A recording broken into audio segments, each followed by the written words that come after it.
Good. So now you're seeing the presentation. You are all connected. So welcome everyone. Here is Iñigo Cruz speaking on behalf of Semos Europeos team. And today we're here to talk about the assistance AST3 competition in the domains of financial management, accounting and treasury, and public procurement. Some of you may know it from its previous shape, that it was the famous or infamous AST 154 that was cancelled 2 years ago, more or less. It was called 2 years ago in 2022. So this is a new attempt. This is a new, hopefully successful competition for all of you that we have in our hands. So finally, yeah, yippee, right? Okay, so how we are going to do it? How we are going to present today's topic? Well, business as usual, classic structure. So the menu for today, let's talk about the model and your first questions, the application, the languages, motivational part, and then the application, the work experience. That's part of your main concerns. We know it. We have received several questions from you, and we will try to reply these questions on today's webinar.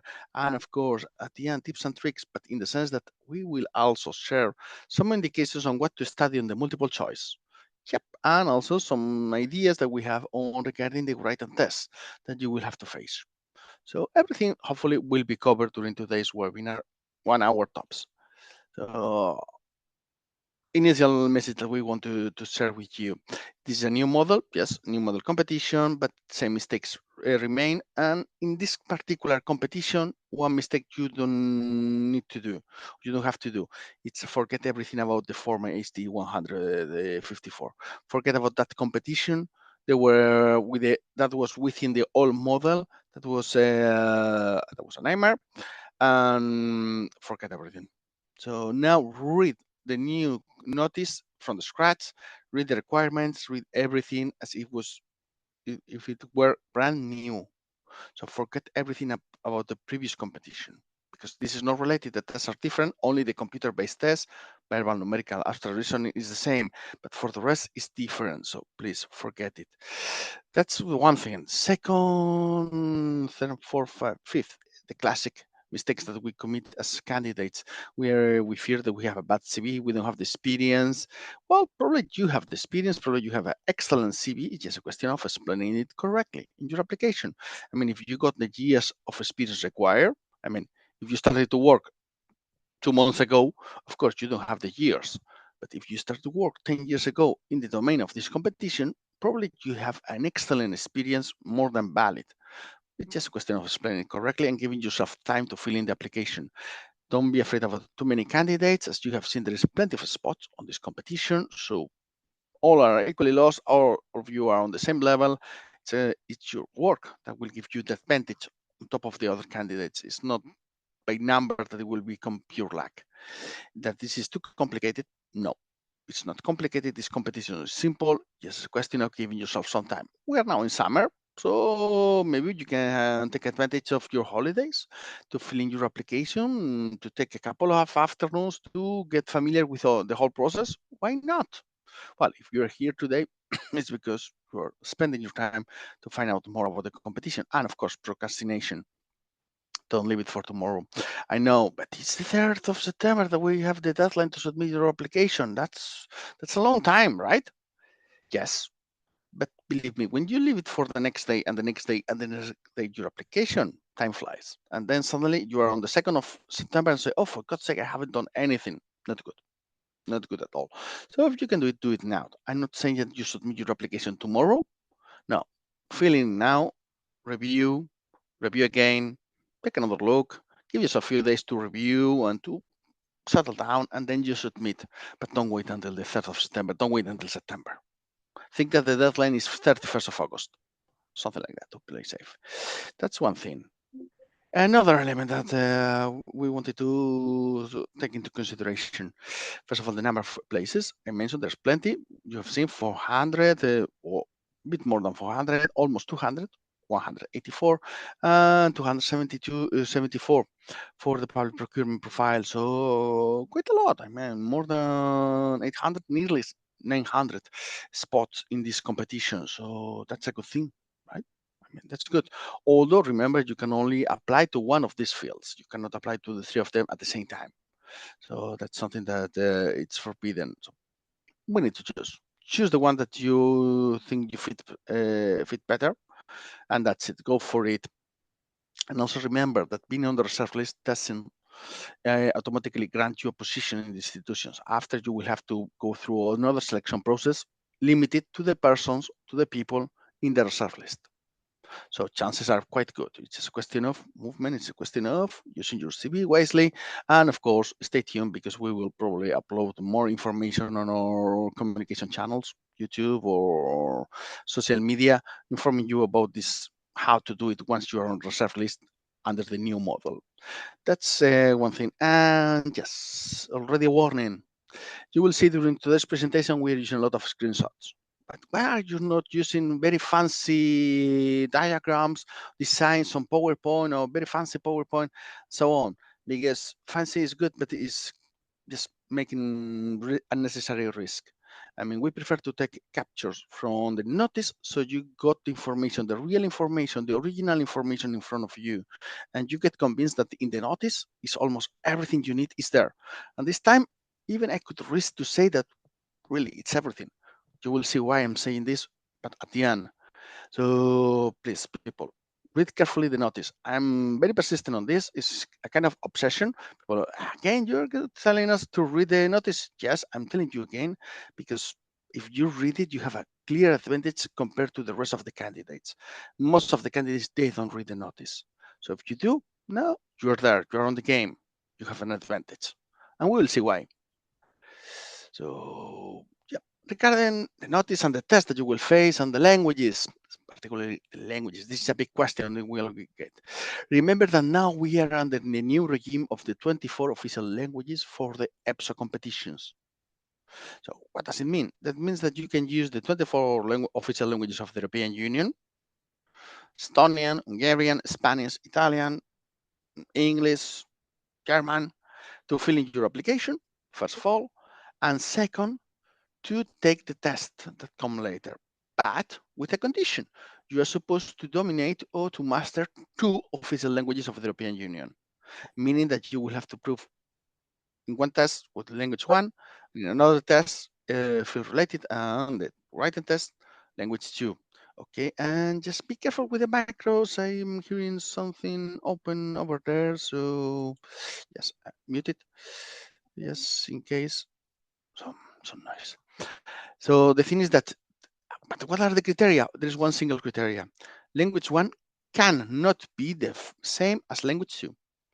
What if I do the verbal, numerical, and abstract reasoning in Italian? Fine. Can I do the field related in Italian? No. You can do it in English, French, in any other language, but not in Italian. But what if I want to do the writing part in Spanish? Fine. Can I do the verbal reasoning in Spanish too? No. You can do it in English, in French, German, in any other language. Can I do the exams in Estonian and Lithuanian? Yes, you are entitled to do so. There is no limit to the languages now. So that's the big change compared to previous editions. Remember that in the previous years, in the latest competitions that we got, English used to be the language two. It was forced. You couldn't choose. Language one could be any other. Now it's up to you to the combination. Okay, this is important to bear that in mind. Okay, and the EUFTE or UFT, pronounce it as you want, is the free test essay on EU matters. It's the written test. I will refer to the written test referring to this particular test for your competition. So please don't get confused on that part. Then that's about the languages, but let's not forget about the threshold and the test. Remember, on the computer-based test, language one, whatever you want, remember that these are tests that are designed to evaluate your reasoning, not your competencies on the language. So please don't get confused, because we've seen many natives who have failed the verbal reasoning because of that. They think that it's about knowing the language. No, it's using the information within the language given. So as a native, there is the risk that you omit information, you read fast, you don't pay attention because you are native. Of course, you master the language. Yes, sure. but it's not about the language. It's about the information contained within the language. That's the important part. That's one thing. Second thing that we need to pay attention is the fact that in field 1 and 2, the thresholds are different compared to field 3. Meaning field financial and accounting, they have the numerical as the big thing. Let's call it like that, big thing. So we need to get 6 out of 10 for numerical reasoning. Not bad, right? I mean, it's feasible. It's more than feasible. Yes, we need to practice a bit. But verbal and abstract reasoning, we just need to get 15 out of 30 on the combined result of these two. Good, right? Remember, if you get, what if I get in verbal numerical reasoning 7 out of 10, but in the combination verbal and abstract, I get only 14 out of 30? You fail. You cannot compensate. But if I get 10 out of 10 and 30 out of 30, congratulations, that's super, you pass. What if I get 6 out of 10 and 15 out of 30? Congratulations, you pass. But the other got better results, yes, you pass, but that's what it matters. You don't care about the other things.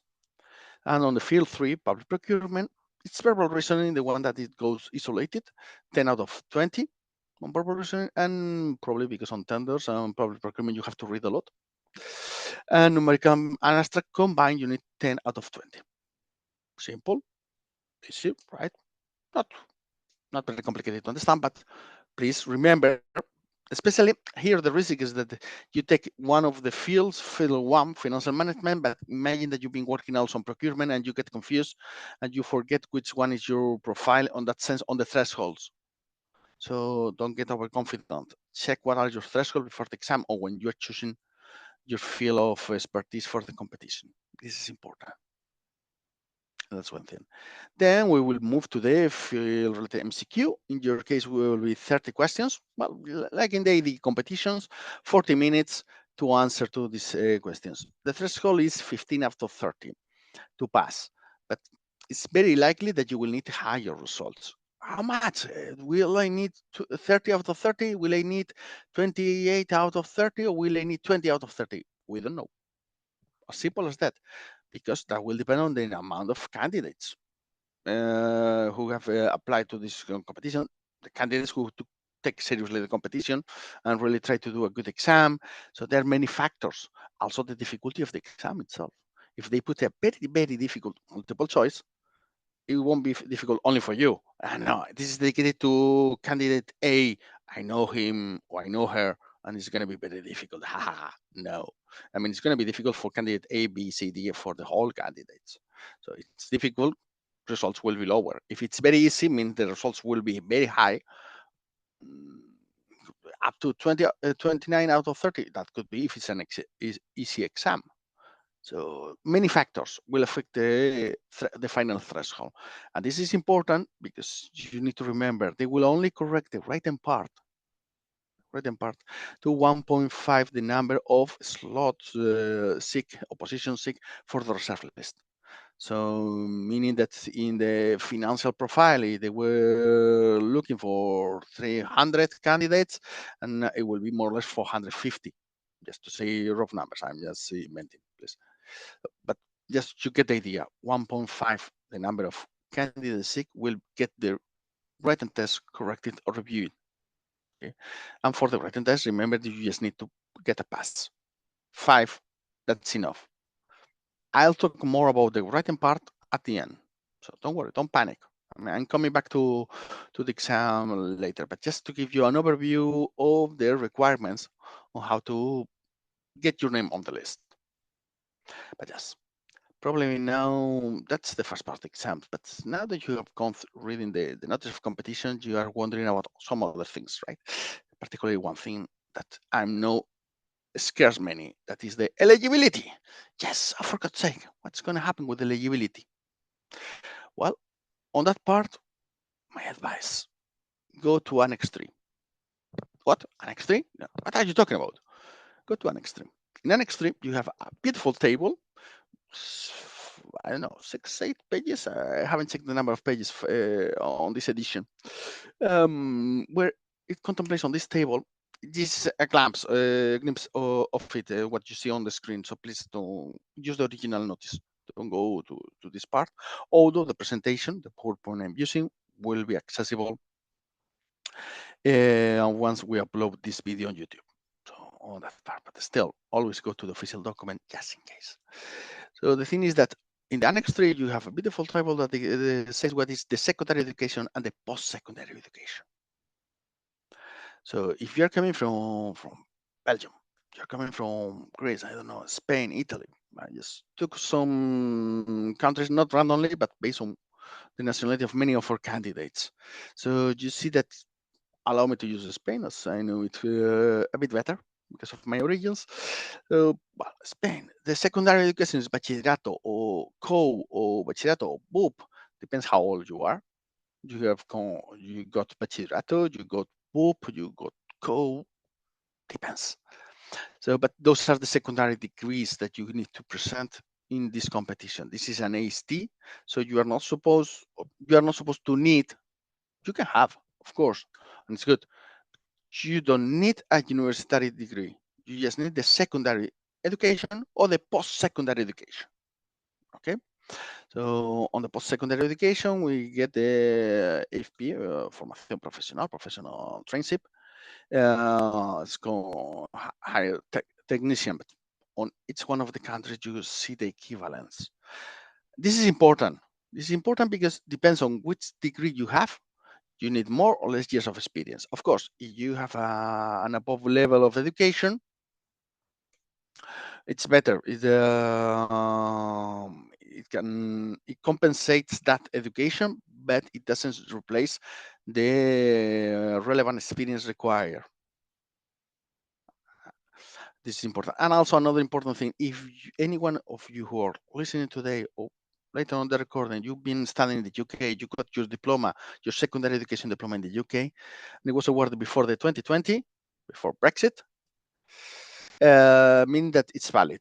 But if it was after 2020, you need to validate, although should be a post-secondary education after 2020, because you need 3 years. So you were just on the limit on this competition. So just be careful with that. And by the way, this applies to all kind of degrees. If you have got your university degree in the UK after the end of 2020, you need to validate, you need to get an equivalency in a member state. If it's before 2020, end of 2020, that's fine. You can have it you can use it for your EPS application. That's one thing that is important. So now moving to the eligibility. So I don't know if you have seen this part of the notice. Many people tend to skip or just they read it across, so they don't read the small letter. This is tricky. First of all, and the first thing that I would like to point out is this. This particular point, when it's derogation of point 2.2 brackets 1a of the general rules, that is the annex 1. What does it mean? Usually in EPSO, when they ask for experience, relevant experience, they always tell you, you need to present your degree. Let's say that you got your degree in 2015. So only the experience that you obtain after your degree is valid to account as relevant experience. Then 9 years maximum from 2015. But this time they allow you to have the experience before you get your education. This is said because maybe there will be candidates who have a post-secondary degree, but they obtain it after they start to work in the domain of this competition. So maybe they got the experience already when they only have the secondary education. So they could present the post-secondary degree plus years of experience, could be 3 or more. I mean, if you got more experience, that's fine. That's better. That's better always. But there's a minimum. So, and they introduced this exception that the experience that doesn't have to obtain after the degree. So that's I think was quite positive. It probably opens the door to some other relevant candidates who got the experience, but by chances in life, they got the degrees later. So this is one thing that is very important.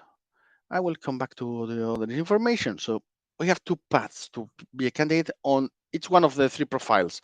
There is very few difference between the three profiles or fields. So option 1, post-secondary education with a diploma in economics, public administration, business administration, accountancy, finance, financial management, or law. Yeah, and study degrees are post-secondary, so that's fine. And plus 3 years of relevant experience. But what if I got my degree in philosophy? Fine, go to option 2. Do you have a secondary education? If you got a university degree in philosophy, yes, you got a secondary education somehow. And then 6 years of relevant experience. That's how it's going to be. So don't be afraid if you don't get if you don't have a degree concretely listed on the first part, because you have the second part possible.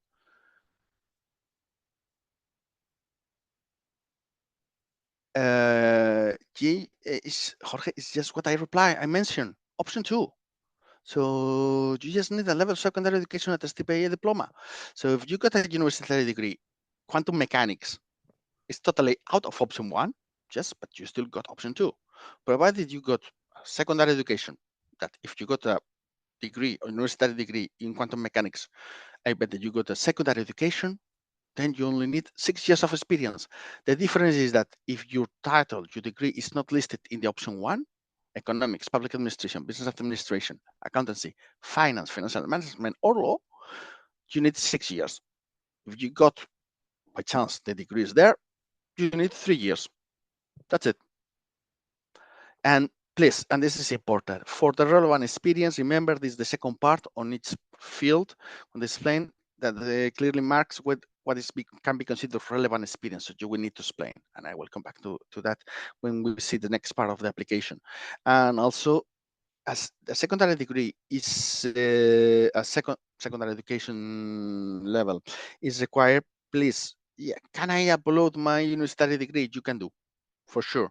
But if you have it at hand, you have the diploma of your secondary education or post-secondary education, upload it too, because it will facilitate a lot. Because if you only upload your university degree, they may cancel your application. You can, of course, complain to EPSO and explain, guys, if I got this degree means that I got automatically the others. Yes, but that automatic recognition may need explanation. Well, if you upload the 2 documents, it's 5 minutes for you, and it will save you hours of problems. And you will be for sure, okay, I got all the diplomas I need in my application. That's it. That's fine. Good. Let's go. So, and this is for field 1, but I mean, for field 2, accountancy and treasury, exactly the same thing. You see the structure is the same. It changes the part B, of course, where the relevant experience is considered. Normal. This is accountancy, not financial. So, but still, same exception, same derogation of one of the points, meaning for the experience. And then when we go to the option 1, they say attested diploma in accountancy or finance, financial management. But what if I am a lawyer and I'm trying to apply for the field 2? Fine, go to option 2. 6 years of relevant experience is what you need. Okay? Simple as that. On professional masters, Elena, just check the table. I mean, if it's a degree accepted, legally accepted in your country, that's a university degree. So we're in the same situation. It doesn't exclude you of providing 6 years of professional experience or 3 years of professional experience. That's a must. So because we know that in other competitions, when depends on your university degree, you have to showcase less years of working experience, for instance. But here it's very clear, only certain diplomas give you the access to the 3 years experience, otherwise it's 6 years of relevant experience. It's simple. I mean, this is 2 options. There's no more options. There'll be other competitions. There was a real Tetris of finding when you have all the requirements. But here it's quite simple. Post-secondary studies with a certain degree, fine, 3 years of experience. When secondary with a diploma, with a degree in other things, 6 years. It's an AST3, so I mean that already just by the level, you know that you will need several years of experience, of relevant experience. That's for accountancy. So you see, I put the part B below, so you have the reference. How I think there's not a big deal. And we go to public procurement. Same thing with public procurement. Same assumption, same considerations. And in this case, in the case of public procurement, they repeat again the things of the degrees that we saw on field 1. Economics, public administration, business administration, accountancy, finance, financial management, law. So 3 years, otherwise 6 years. Fine, that's it. Crystal clear, right? Hopefully. Yes. But careful with another thing. When you explain your experience on your application, remember these are the rules on how they count your experience. So particularly if you've been, imagine that you've been working part-time in a consultancy firm doing tendering, to say something. So it was only 50% of your time. So I mean that if you've been working 4 years there, so it will count as 2 years in reality because you were part-time 50%. So these are the rules, and this is, don't believe you don't believe me, yes, I challenge you to check, but it's in the next one. Simple, right? Rules are there. So everything I say today and I will say today, if it's contradicted or says different from what is in the notice, my bad, honest mistake, didn't intend to do so, please follow the notice. In case of doubt, always follow the notice. This is a basic and eternal rule of the EPSO competitions. So please. And yes, I probably have said it hundreds of times on previous occasions. I will repeat it today several other times. I'm not tired of it. So, okay, for the registration, so you will have the menu with the questions about the languages, language 1 and language 2. The system won't allow you to select language 1 and language 2 the same. The moment you select one language, automatically the system doesn't allow you to select the same language as language 2. So on that one, you are protected, but just in case, verify, because maybe there is a glitch on the system, there is a problem. It wouldn't be the first time that there was some IT issues. So always better to be safe than sorry. So check all these elements. That's one thing. Another element I would like to comment on that. And by the way, on this initial screen, you will see additional questions. You have to fill in them, but they are not taken into account in your application. They are for statistical purposes or to accept to be contacted by your permanent representation of your nationality to offer you some support for the competition. Some member states they do, some others they don't. And I think Germany, Spain, Ireland they do. France, I think so, but for others I don't know. So you tell me if there is other countries that offer that assistance, but it's for that.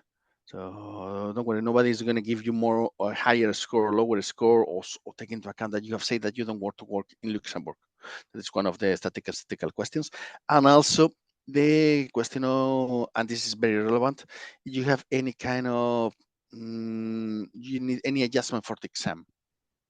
Let's say something, you have some dyslexia, for instance, and you need some assistance for the reading or an extra time for the reading, something like that. You need to declare there in the application. You will need to provide medical evidence, of course, and that will be taken into account for your exam. Okay, but if you don't tell, they cannot give you any assistance. And if it's something related to the physical environment of the exam, meaning you need a special chair to sit for the exam, that's up to you. That's on EPSO, on that part, EPSO has been clear. They cannot provide chairs, they cannot provide physical conditions for the exam, not anymore since the exam is done at home. So, but something that depends on the screen of the computer, yeah, it depends on them. Yeah. And then another question on in which language to fill in the application. In the past applications, it appears this capture that we are showing you. Now I haven't seen it on the new model, so it doesn't mention anything about the English. So I guess that now assuming that candidates can fill in the application in any language, but I personally will go for English. Why? Because I mean, yeah, I'm Spanish. There's plenty of Spaniards in the institution, so is that the problem? Yeah, usually Spanish, Italian, German, French are not a problem. You got a lot of people who can read those languages, natives or non-natives, but they have an excellent level. So they read it and they can review your application. But with all due respect, some other languages, let's say Estonian, Lithuanian, countries are small. Countries are small, or Maltese are very small. The amount of population is reduced. The amount of staff in the institutions that know those languages is very small compared to others. Simple as that. It's purely numerical facts. So, and sometimes they don't have the people to read them, and they have to translate the applications in order to assess them properly. So if that's the case, it's better if it's you who wrote everything already in a language that you mastered, so you know what is there. That depends on a translation. I mean, translations usually are accurate, are good. That's fine. But something there could be mistakes or unintended elements that are left out because of the translation. The person didn't took into consideration some aspects. You never know. So better if you master the information that you are providing to EPSO. So that's why our personal recommendation is usually English. Also, it's a way of showcasing that you master one of the working languages of the institutions. So that's fine. I mean, but although you have the right to fill in the application in any of the 24 official languages of the European Union. That's up to you.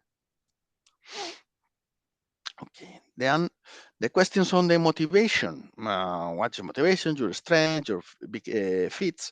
These are not evaluated, but they are helpful to show the reader, to show the evaluator, those who are reviewing your application, who you are, what you have done, to know you better. So that's why we advise always to dedicate a few minutes to this part in order to have a good presentation of yourselves. So also there's a limited number of characters. Try to be objective on this. Try to answer the questions. If they're asking about your motivation, reply to your motivation. If they're asking about the two Alejandro, main sorry, careful with the micros, please. I don't know who is Alejandro, but maybe it's better that he's not in the call now. So let's take seriously, dedicate some time to fill in this part, okay? Despite it's not evaluated per se. On the languages, yeah, remember, here we only put one, but you need to put two languages, one minimum level 2, B2, and the other minimum level C1. What if I got two languages with C2? Congratulations, great, that's it. You only need two official languages. Of course, you can put as many languages as you want, as you master, of course. But and remember the minimum threshold. Otherwise, the system probably will the system will alert you when you don't meet the criteria of the languages because should be automatically expelled. So now the system detects and inform you. But just in case, remember one language C1, another language minimum B2. If you are above those levels, that's perfect. That goes great. And then on the application itself, the experience, the working experience. So remember, this is the typical shape. You will need to provide the dates, the how long have you been working, the description of the position, the occupation, and the duties. I mean, there is some flexibility. There is not a fixed information that need to. Well, if they ask the name of the employer and the address, information is fixed, name and address. Common sense. But when they say the occupation and the nature of duties, people tend to get a bit nervous. What should they explain? Okay. So on the occupation, our personal advice is that you go to the point B in the note of competition of each field when they mention for relevant experience and explain the heading. So I've been my occupation was monitor of budget or budget official, something aligned with the elements on the relevant experience. And then in the nature of duties, you explain following this point and also the annex 2, the task that you're expected to perform gives you the inspiration to explain what you have done. Why I'm saying this? Because you may have the right experience, but if maybe you've been working on a particular firm in one particular member state, that you have your own particular language and jargon to explain what you have done. Super, excellent. But the jargon doesn't meet the jargon used in the institutions. So what for you is a clear action, a clear explanation, maybe for the reader, the evaluator, someone from the institution is what this candidate has done. I, is this something about finance? I don't know. You need to explain.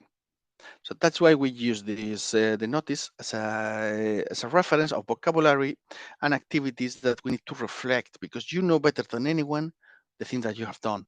Explain them in a way that the reader can understand. This is important. Don't forget the reader. And this is the example in the Annex 2 for Field 1. So duties and common to all institutions. So assisting and advising on the operational unit and management of budgetary and financial operations. So here the important thing will be the management of budgetary and financial operations, the activities, the actions. I mean, of course, you have been helping or assisting the parliament, or maybe yes, you've been working as with another contract, but you've been working in other sectors, in other entities. So explain that. But following these ideas, following these elements, those are the elements that they need to see reflected in your experience. Okay.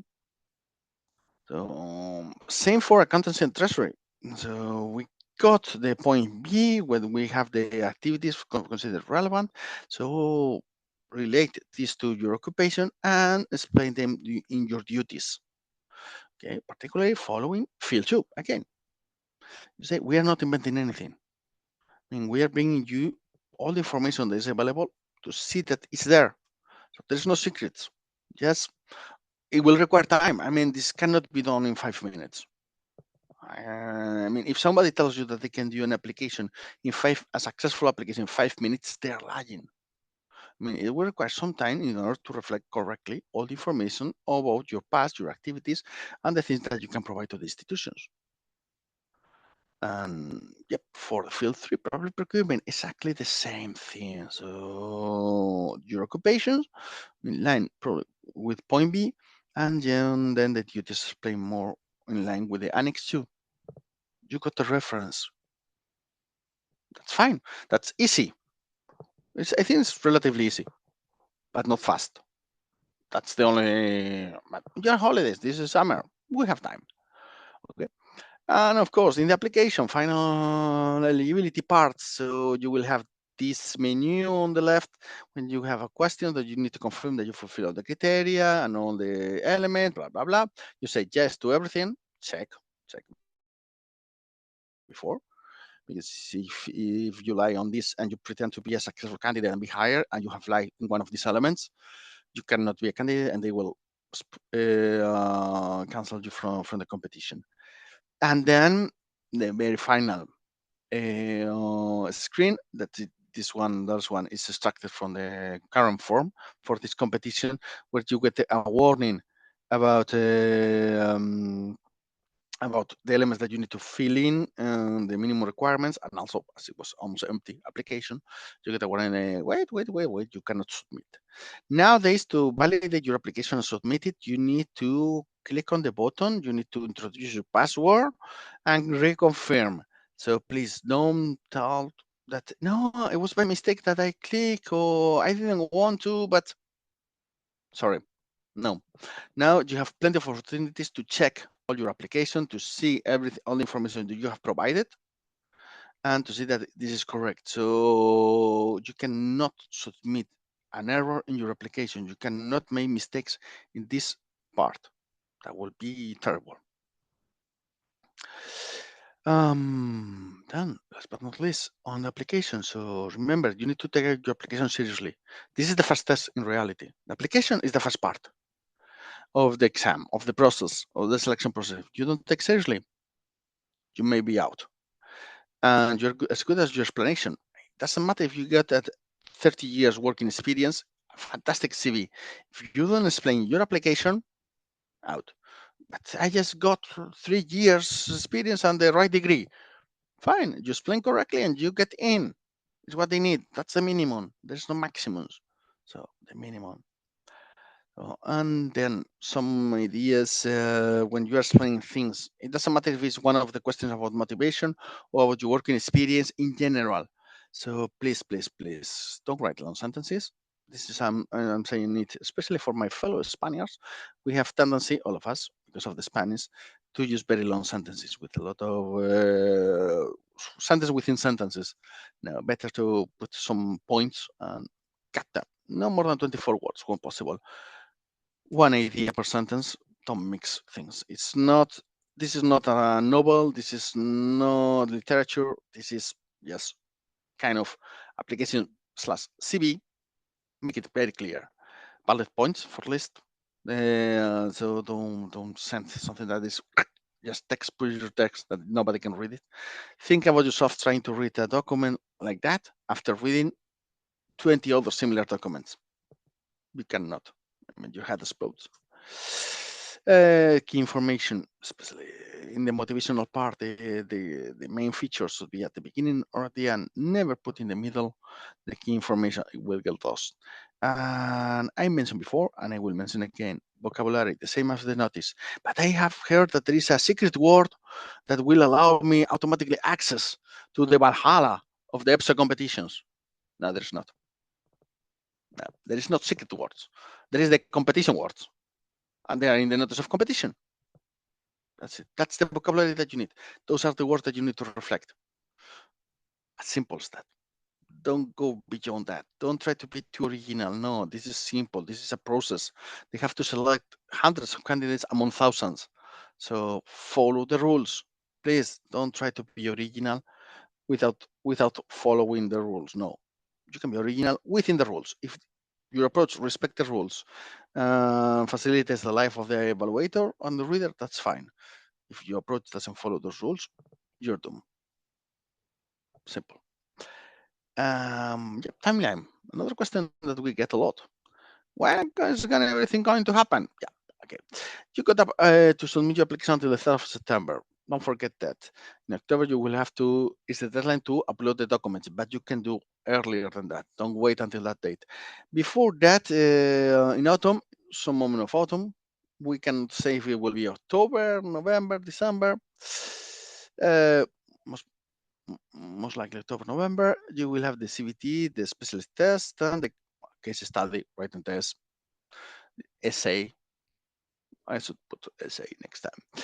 Then, once the exam is done, they will run the checks on the eligibility at the same time that they are correcting the exams. Remember, they will check the eligibility only on the candidates who get the highest score and get past the written test. As simple as that. So that's why there won't be thousands of candidates to repeat, but a few hundreds. So that's most likely according to EPSO estimations end of this year, beginning of next year. So by spring 2025, we should have the reserve list. And from there, new evaluations, new interviews, we don't know yet because this is the new model and we haven't got any competition finalized yet. Hopefully sooner than later, transport is having their exam on the 25th of September. So we will see how it goes. So, and of course, as I say, the reserve list is something that is unknown at the moment, but the moment it becomes known, we will inform you and we will have our webinars. And of course, to all candidates, we will help you with the following process. So that's it. But wait, I'm forgetting something, right? Sure. And the MCQ and the written test. Yeah, those are the big questions. The reason why all of you are still here, nobody left the room. I see the number of participants. So remember what you need on the CBT part, verbal, numerical, abstract reasoning. You need pass or fail. On the multiple choice, you need to pass, fail, most likely pass with a high degree, high mark, and ranking. That's why you need high mark to decide the order of review of the written test and the eligibility checks. And then on the written part, the essay, it will be a pass or fail. Simple, right? Not very complicated. Yeah. And then, but yes, okay. Verbal, numerical, abstract reasoning, we know it. If you don't, I invite you to go to some of our webinars that are on our channel where we explain that. And also we have some videos with exercise uploaded, so visit them. But what about the multiple choice? What about the content? Well, this is an interesting part because in your competition they have done something that it haven't been done on previous ones. They introduced this on the Annex 2. I'm going back to the notice, and they are giving you gold with this. People, this is gold. When they say in the Annex 2 that typical duties, the financial regulation is the main point of reference for the principles and procedures governing the establishment, implementation, and control of the EU budget. While exercising the duties listed below, successful candidates will be requested to follow, among other rules, the provisions of the financial regulation. And this text applies to the three fields. What does it mean in EPSO language? It means that it's very likely this will be a core part of your exam of multiple choice, because this allows everybody to be at the same level, to give a fair evaluation chance to all the candidates.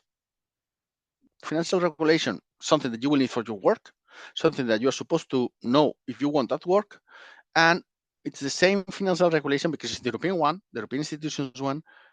If you come from Croatia, Spain, France, Germany, Sweden, nobody cares because those regulations are for everyone the same and are available in all the languages. So our assumption, we may be wrong, but experience tells us that we tend to be right on all these matters, is that the financial regulation will be a core part of your multiple choice, if not the whole of it. That could be and still would be a valid assessment of all the applications or evaluation tool for all the applicants. So that's why it's important. By the way, you click there, and you will go to a menu and you will see some sub links, some documents. So it's not just a simple document, small document. No, it's long. It's long. It contains a lot of pages. So don't get overconfident and start studying now. That's one thing. So, but if we want to go be more precise, if they want to introduce some diversification per profile, we saw that some other studies on budgetary control will be needed.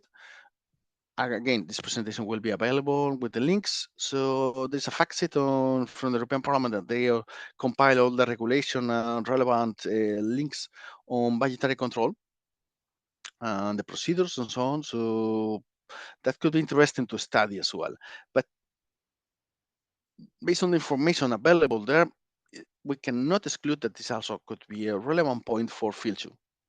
So although in field 2, as an extra item, we can find the annual accounts and reports of the European Commission that contains some regulation, some indication how it's done.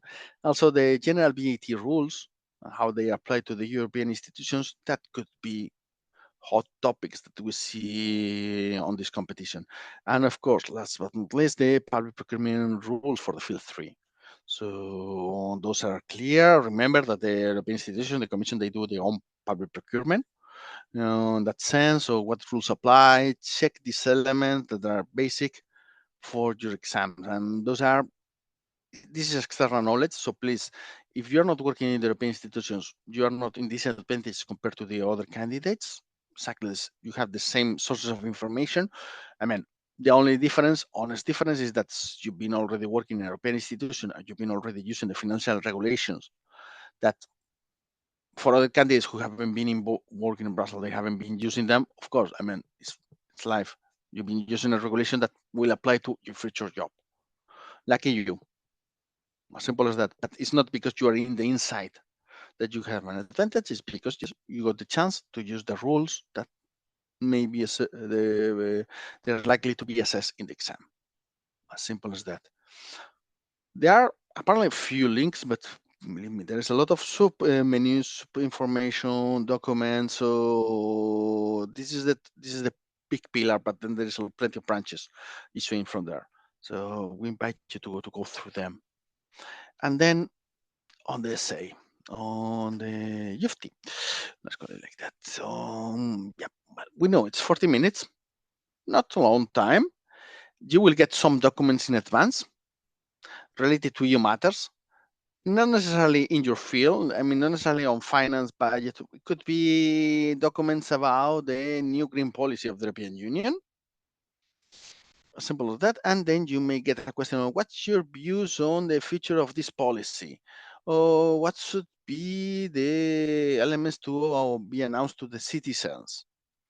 because this is and it's an open exercise. You get an assignment and you need to reply to that assignment. It's not connected to the content of your exam itself, and it's more, well, it's not connected at all. And the second is writing communication skills. It's about how you reply, how you explain things. Simple as that. Okay, and so you don't need to be Williams expert replying this. If you're writing in English, in another language, choose your favorite writer. You just need to be clear. You just need to be to the point. Structure. Those are the key elements.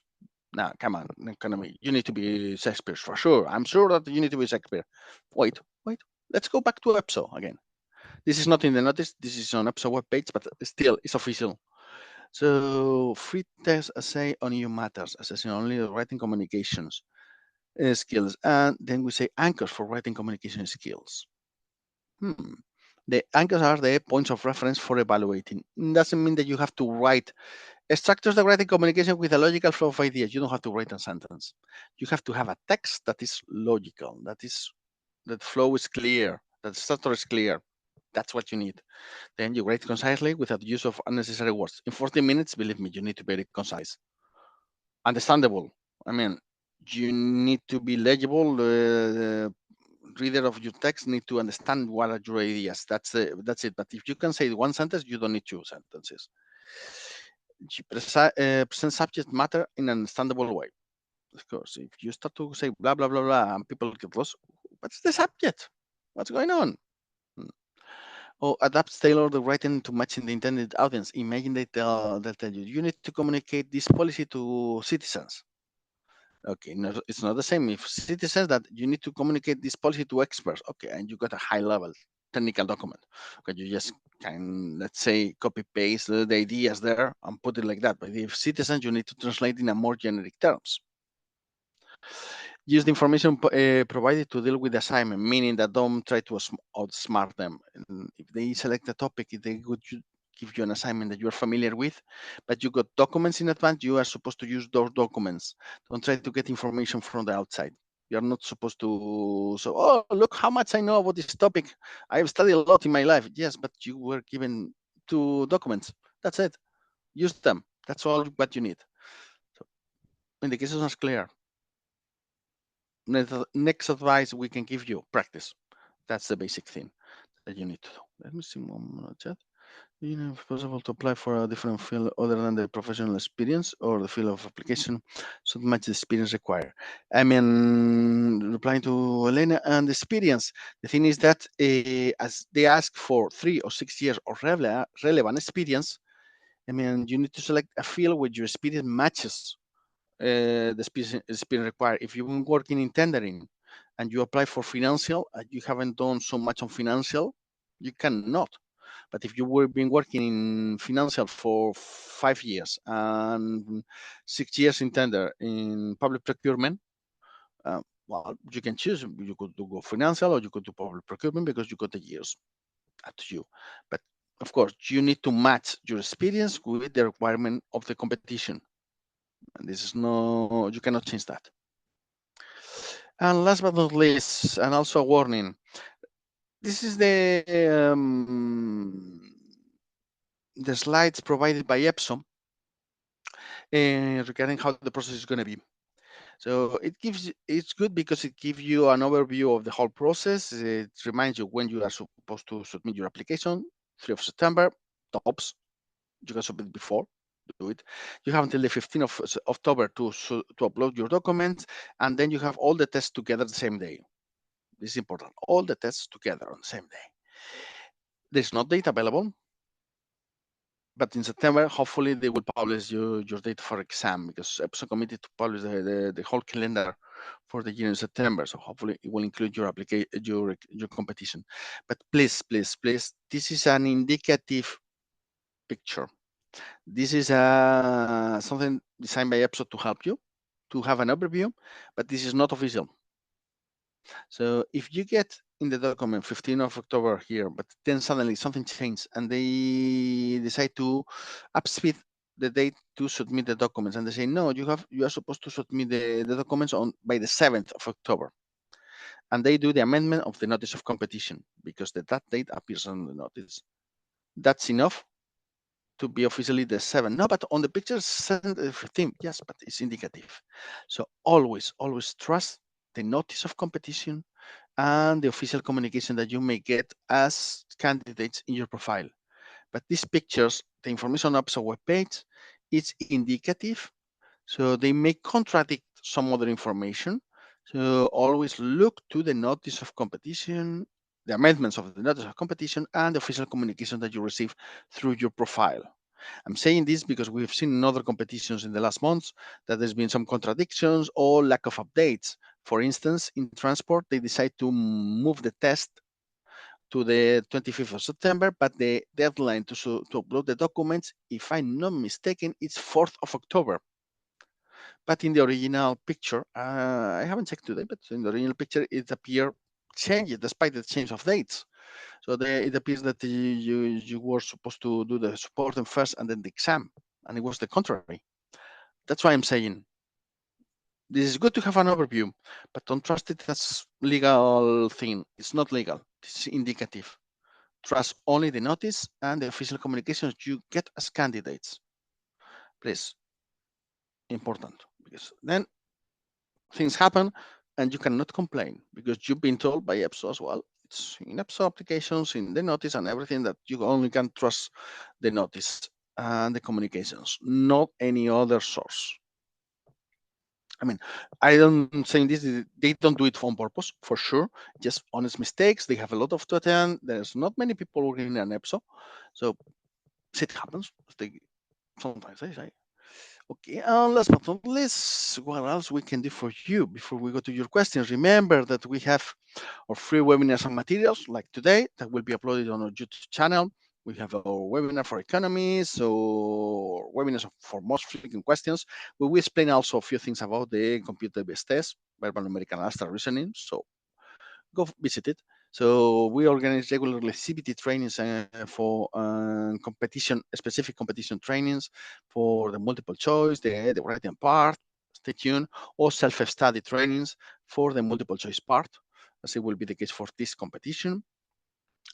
Training for the assessment center, if anyone needs to attend an assessment center of any kind, previous model, but also for the interviews in the internal competitions, application review, if you think that you need help with that, we can also offer that service. And of course, don't forget to follow us in all our channels. Telegram channel, we have now opened a new WhatsApp channel for Semos Europeos, where we upload all information, Instagram, LinkedIn, YouTube. So don't forget to visit. And if you can, please click like, because you know the algorithm and all these city things on the internet, it's much helpful if you do that, and it's for free. Come on, I mean, we are not asking just that if you're using our services and all the free information that we have in our platforms, all for you to help you in your applications. And now, any question, any comment I might have left behind? Everything is clear. In the meantime, if you think, if you have any further question, but it doesn't come to your mind now, you can write us to our email, and we will gladly reply to it or as a comment to the video. So happy to help you, as you know. So don't be sad. You can talk later if you want. It's not that now or never. Let me see. So one moment. Yeah, on the chat. Could you share the WhatsApp link on the chat, please? Yes, just give me 1 second, and I will look for it. In the meantime, the other question, can you announce when the dedicated courses will be launched for this concours? I cannot give you a date now because we are preparing the materials. As you know, all of trainings are done on a handmade basis, in the sense that we prepare all the materials and everything we do according to the notice, just to guarantee that it's the most efficient approach and it's most helpful for you. So, but by the end of August, we expect that we will announce it, and we will do it through our channels on that part, the announcement of the trainings, and for sure CBT writing test that will be announced on mid August to start end of August on that part. Yeah, presentation you won't receive it by email, but you will get it on as a link to download in our YouTube description. So just when we upload there, everybody has access to it. You can we don't ask for your email or anything. We just put it there so you can download as a PDF and click on the links. Yeah, I see. That's an interesting one. Do you expect the film related MCQ to be based on the cast questions that were used for finance? I honestly don't think so. Why? Because based on the previous competitions that we have seen, how can I say it?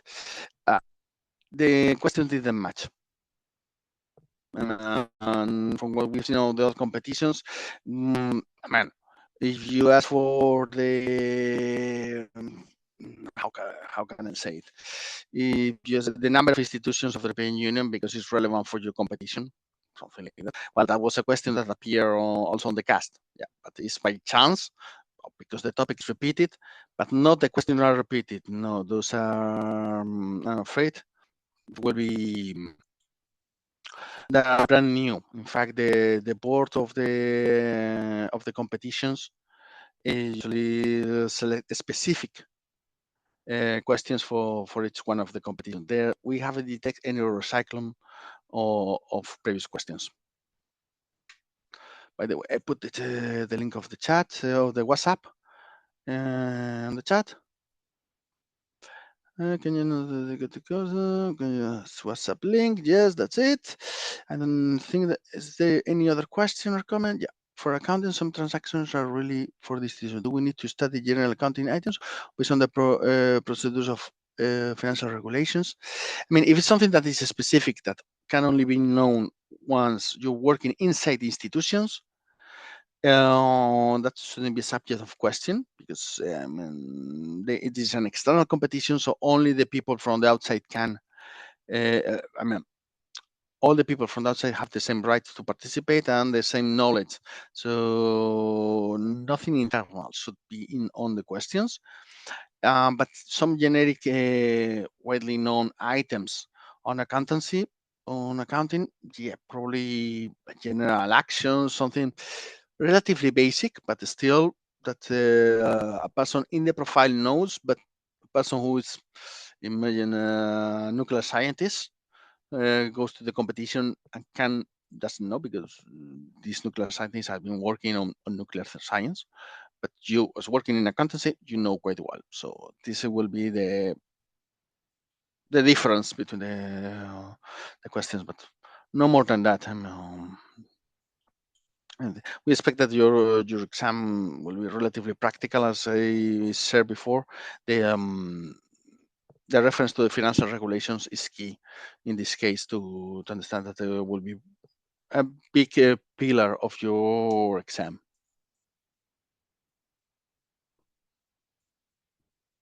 Okay, any other question or comment?